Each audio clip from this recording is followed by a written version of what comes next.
pessoal! Sejam todos bem-vindos a mais uma aula de língua portuguesa.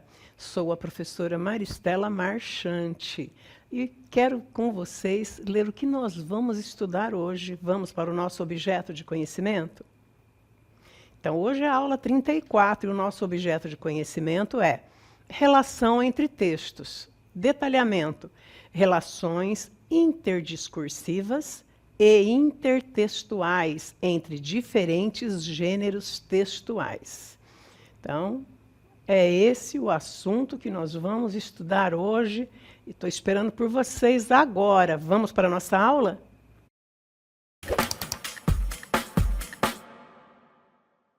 Muito bem. Então, nós temos falado em aulas anteriores a respeito da intertextualidade, né? Então, temos aí um quadro maravilhoso que nos remete a um outro quadro antigo, né? Que faz a gente lembrar uma certa reunião muito importante. Então, a intertextualidade, ela é a relação existente entre textos. A interdiscursividade é o diálogo entre os discursos, contextos e ideologias. Ao identificarmos uma postura ideológica mais voltada para a crítica à realidade circundante, aquela exaltação às belezas da pátria, significativamente impressa nas palavras de Gonçalves Dias, e temos falado bastante sobre Gonçalves Dias, né?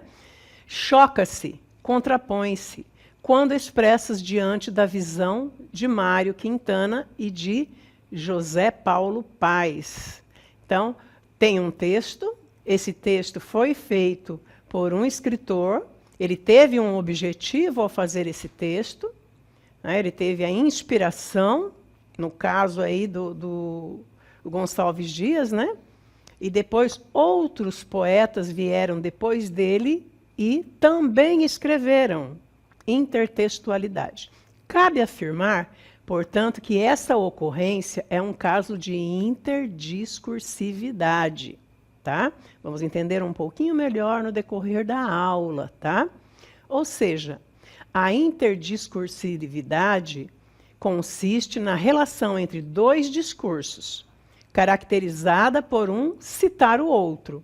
Toda relação interdiscursiva é também uma relação intertextual, não tem como separar. Para ela ser interdiscursiva, ela precisa ser intertextual, porque ela vai falar de outro texto que já foi escrito antes, né? Contudo, a intertextualidade é mais ampla. Quando um discurso cita o outro, não há apenas uma referência ao texto ou partes do texto, mas também a situação de produção dele.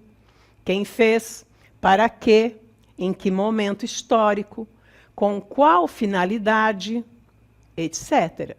A ideologia subjacente e aos significados que esse discurso foi assumindo historicamente. Então, nós podemos perceber que a intertextualidade, ela vai lembrar, vai relembrar, vai nos remeter a um outro texto, seja texto escrito ou texto linguagem não verbal, como nós vamos ver em seguida, mas a interdiscursividade, ela é um pouco mais além. Vamos ver um exemplo de intertextualidade. Temos aí, então, uma intertextualidade, o original. Esta obra de arte é O Grito, de Edvard Munch. A imagem está aí, e aí uma releitura do Grito, que foi feita uma ilustração.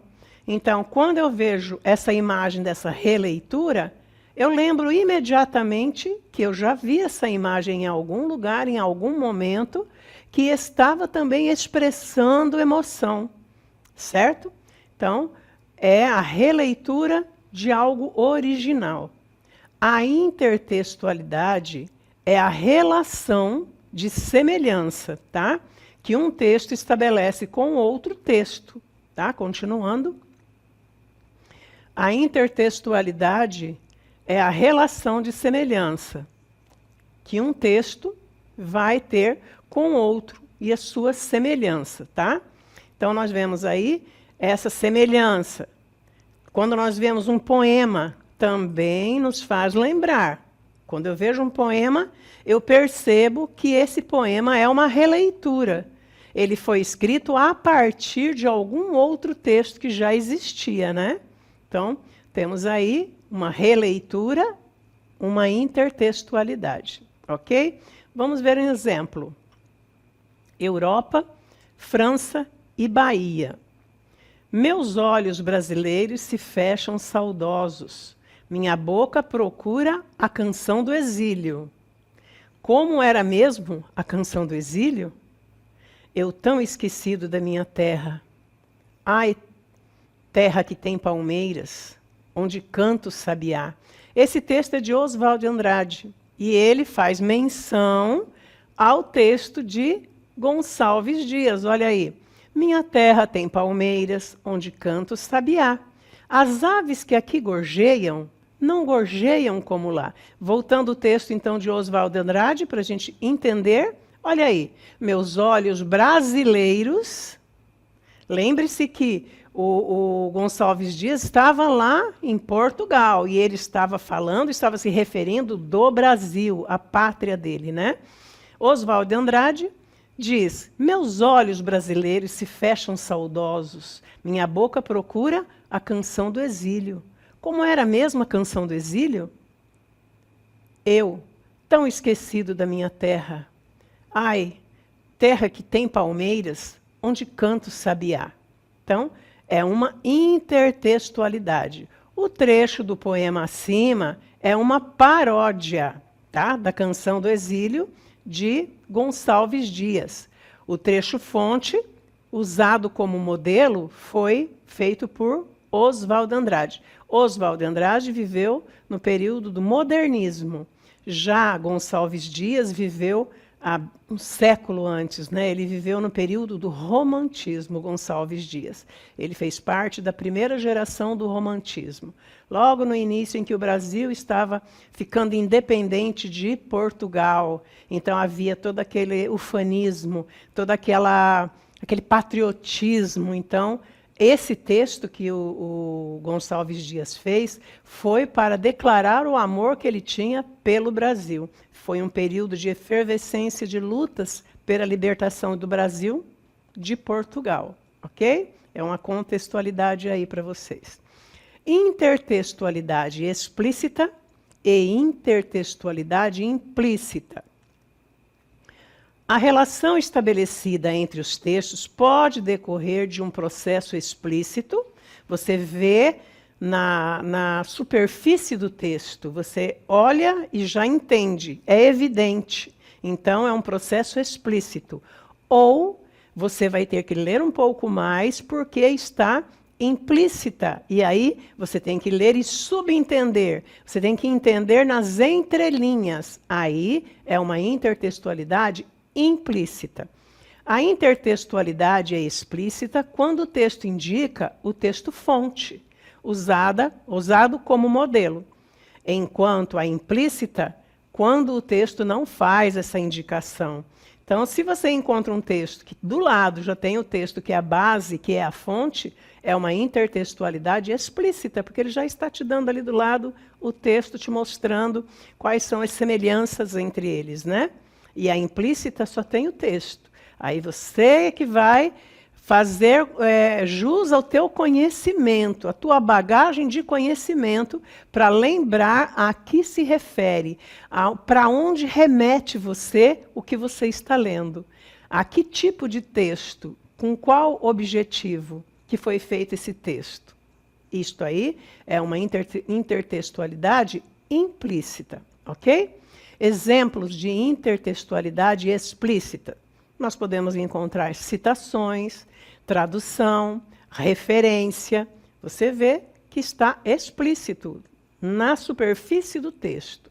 Exemplos de intertextualidade implícita. Quando faz uma alusão, muitas vezes nós usamos um exemplo de alguém, de algum outro texto, para fazer o nosso texto, para expressar aquilo que estamos querendo. Nós fazemos alusão a uma ideia que foi usada num texto anterior. Aí é uma intertextualidade implícita. Também a paródia. Já a paródia tem o objetivo de criticar, né? Nós sabemos que é com o objetivo de criticar, de ridicularizar. E a paráfrase. A paráfrase também, ela vai lembrar alguma coisa, não vai estar explícito o outro texto do qual foi tirado esse texto mais recente. Então, os dois são diferentes, certo? Vamos ver um exemplo, então, de intertextualidade. Alusão. O termo alusão é derivado do latim aludere e significa para brincar. É também chamado de referência, de forma que faz uma referência explícita ou implícita ao texto-fonte. Então, ele vai fazer uma referência. Ele não vai trazer com todas as letras que está escrito no texto, que é base dele, que é a fonte dele. Então, ele vai fazer uma alusão, ele vai lembrar. Quando você lê, você vai lembrar. Eu já vi algo parecido com isso num outro texto. Isto é uma alusão, certo? Vamos ver um exemplo. Temos aí um exemplo típico. Vocês já ouviram falar sobre o cavalo de Troia? É do período da Grécia, né? Faz parte da mitologia, né? Então, o que aconteceu? A esposa do rei da Grécia, a Helena, ela foi raptada pelo príncipe, filho do rei de Troia. Acontecia muito desse tipo de coisa. E isso trouxe uma guerra entre os dois países, aí no caso, os dois povos, uma guerra que durou cerca de 10 anos e morreu muita gente, né? Então, ela foi sequestrada e ela ficou lá no reino de Troia. E o pessoal da Grécia lutou muito, batalhou muito, até um ponto que eles falaram, não tem mais condições, já lutamos muito, são 10 anos de luta e não conseguimos resolver isso. Até que Ulisses, um deles lá, dos gregos, teve uma ideia. Vamos fazer o seguinte, vamos fazer um cavalo de Troia, vamos dar um presente para eles. Então, o cavalo de Troia aí é uma alusão, né, a um presente que foi feito. Então, nós usamos esse termo também. Quando nós ganhamos alguma coisa que não nos satisfaz, ou nós ganhamos algo que não tem o valor que nós queremos, nós dizemos, eita, um cavalo de Troia, né? Você me deu um cavalo de Troia. Por quê? O que consiste o cavalo de Troia? Voltando, essa expressão é porque eles combinaram, construíram um cavalo grande, imenso, podemos ver aí na imagem, né? Bem alto, grande. E dentro da barriga desse cavalo, couberam muitos soldados. E aí eles foram embora, abandonaram o campo de batalha, e os troianos ficaram felizes, acharam que tinham ganhado a guerra.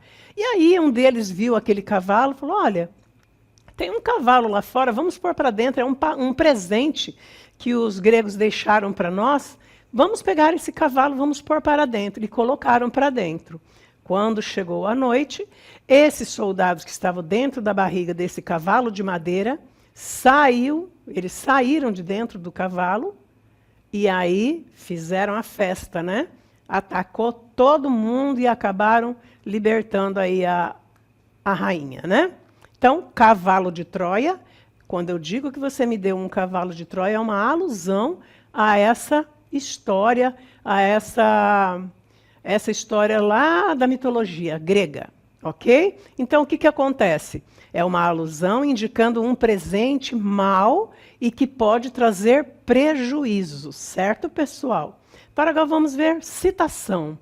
O termo citação deriva de latim, citare, e significa convocar. Nesse caso, utiliza-se as próprias palavras de um texto-fonte. São as mesmas palavras, tá, pessoal? Referida através de aspas e itálico. porque você vai colocar no teu texto a fala de outra pessoa, não é tua. Então você tem que destacar com aspas e itálico, porque é a fala de uma outra pessoa. Já que se trata da enunciação de outro autor. Do contrário, se a citação não apresentar a fonte, ela é considerada plágio, e plágio é crime. Ok? Vamos ver um exemplo. Em entrevista à revista Veja, Milton Santos aponta, entre aspas aí, a geografia brasileira seria outra se todos os brasileiros fossem verdadeiros cidadãos. O volume e a velocidade das migrações seriam menores. As pessoas valem pouco onde estão e saem correndo em busca do valor que não têm.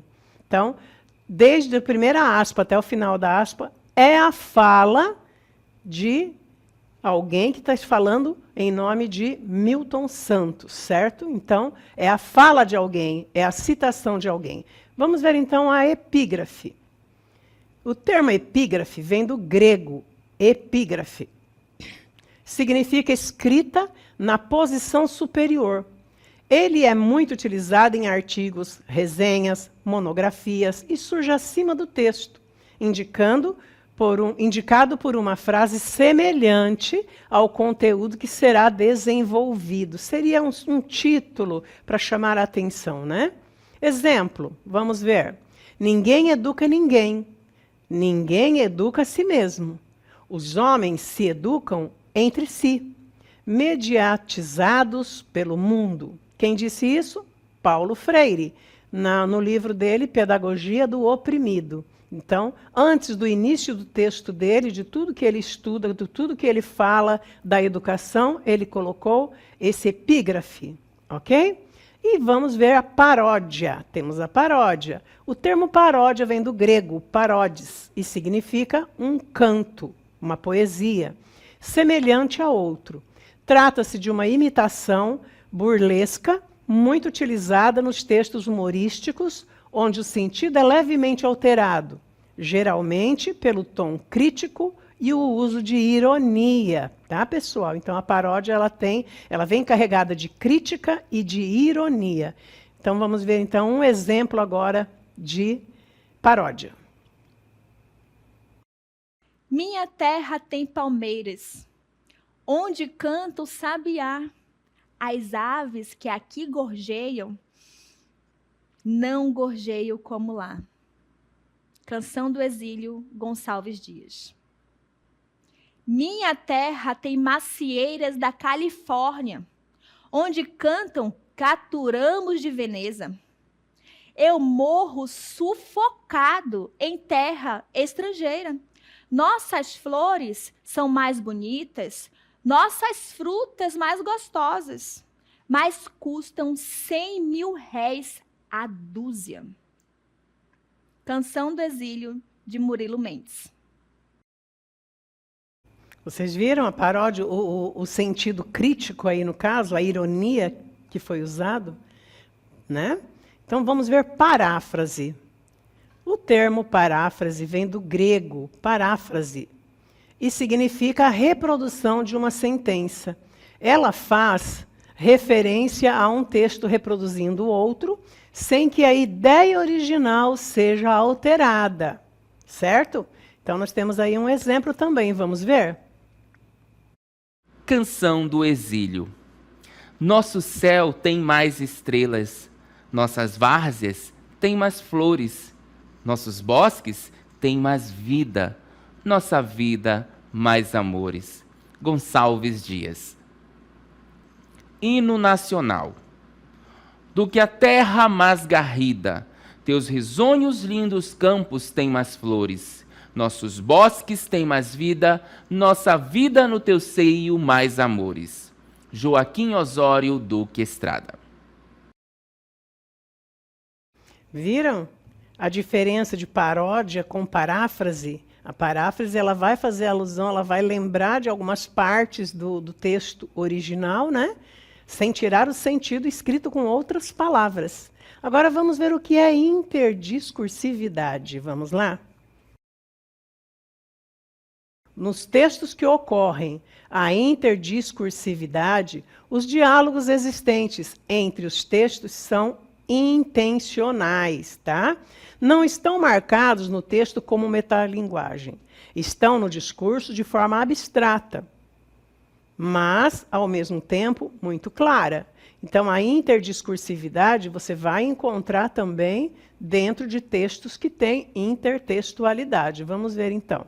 É a reprodução de um discurso ideológico, uma visão de mundo em textos diferentes.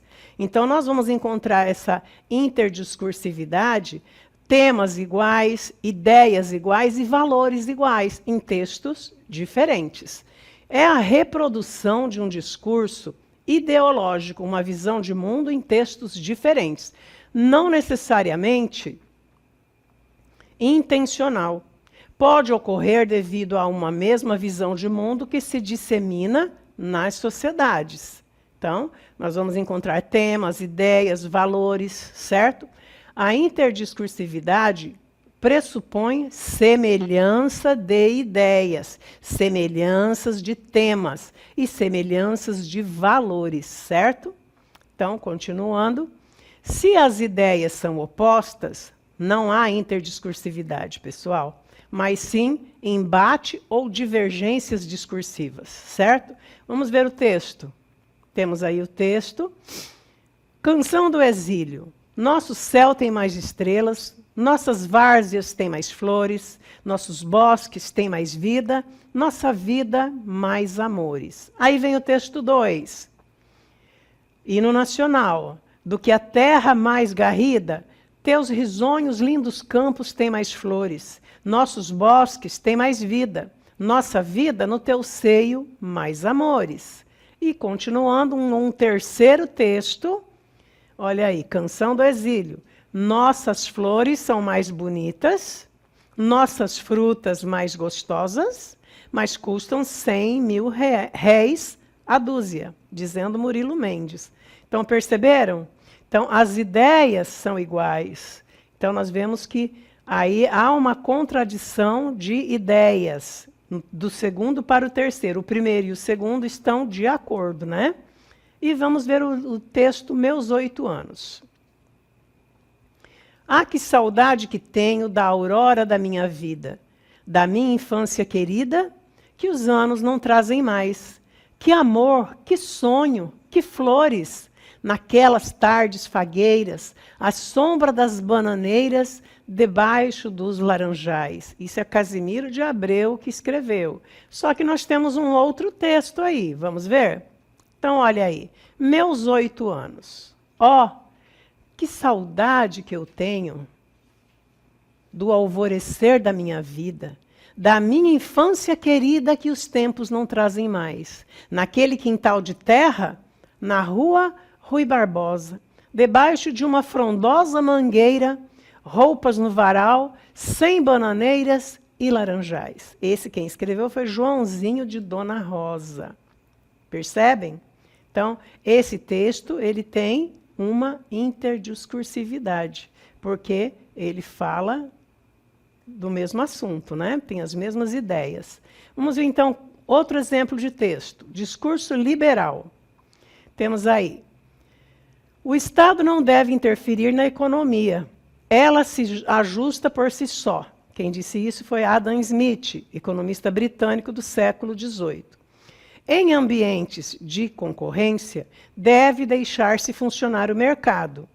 Quem disse foi Antônio Pires, economista e político português do século XX. E seguindo, é a concorrência com cada comerciante tentando vender mais que o outro, que derruba os preços, beneficiando toda a sociedade. O sistema só funciona, obviamente, se o governo não intervier, concedendo privilégios. Então, veja aí, Ruth Costa, uma jornalista brasileira do século XX. Continuando, temos discurso socialista. O capitalismo, enquanto se reproduz em proporções cada vez maiores, reproduz também em número crescente a classe dos operários pobres, Essa é uma ideia de Karl Marx, economista alemão do século XIX. E aí, na sequência, temos um texto chamado A Cidade Só Cresce. E a cidade se apresenta centro das ambições para mendigos ou ricos, e outras armações, coletivos, automóveis, motos e metrôs, trabalhadores, patrões, policiais, camelôs. A cidade não para, a cidade só cresce. O de cima sobe e o de baixo desce. Olha aí a crítica que foi feita aí a respeito da sociedade, né? Agora vamos ver um texto que tem a ver com esse texto socialista aí. É uma música do período da década de 70, início dos anos 70, que foi muito famosa e foi uma bandeira para a luta dos jovens que não concordavam com a política que existia no Brasil naquela época. Vamos ver? Para não dizer que não falei de flores, caminhando e cantando e seguindo a canção. Somos todos iguais, braços dados ou não. Nas escolas, nas ruas, campos, construções. Caminhando e cantando e seguindo a canção. Vem, vamos embora, que esperar não é saber. Quem sabe faz a hora, não espera acontecer. Vem, vamos embora, que esperar não é saber. Quem sabe faz a hora, não espera acontecer. Pelos campos há fome, em grandes plantações. Pelas ruas, marchando, indecisos cordões. Ainda fazem da flor seu mais forte refrão. E acreditam nas flores, vencendo o canhão. Há soldados armados, amados ou não. Quase todos perdidos, de armas na mão. Nos quartéis, lhe ensinam uma antiga lição de morrer pela pátria e viver sem razão. Nas escolas, nas ruas, campos, construções. Somos todos soldados, armados ou não, caminhando e cantando e seguindo a canção. Somos todos iguais, braços dados ou não. Os amores na mente, as flores no chão. A certeza na frente, a história na mão. Caminhando e cantando e seguindo a canção. Aprendendo e ensinando uma nova lição. Muito bem. Esse texto, essa música, ecoou pelo Brasil e até internacionalmente no período da ditadura. Então, foi um período que essa música representava toda a sociedade, todos os jovens que não concordavam com a política dentro do nosso país naquele período. É de Geraldo Vandré, é do período da MPB, do início da Jovem Guarda, então lá pelo final dos anos 60, início dos anos 70.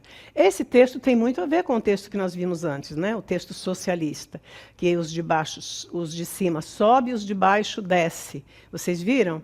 Então isso é uma interdiscursividade. É importante sabermos que a interdiscursividade vai haver, então, temas, ideias, valores entre os dois textos. Ou uma música e um texto, ou um poema e um texto e um texto, não importa o tipo de texto, mas as ideias vão se comungar entre si. Já a intertextualidade, nós vimos vários tipos de intertextualidade, não é? Muito bem, espero que vocês tenham gostado da aula de hoje. Até mais, pessoal!